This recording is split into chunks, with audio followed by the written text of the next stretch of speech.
قل يا عبادي الذين أسرفوا على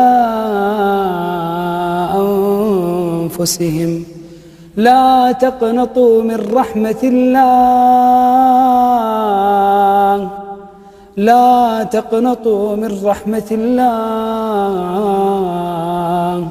إن الله يغفر الذنوب جميعا، إن الله يغفر الذنوب جميعا، إنه هو الغفور الرحيم. إن الله يغفر الذنوب جميعا، كل الذنوب؟ كل الذنوب يا شيخ علي. الله عز وجل يقول وهو الذي يقبل التوبة عن عباده ويعفو عن السيئات، حتى لو ما يصلي؟ ويعفو عن السيئات، ويعفو عن السيئات،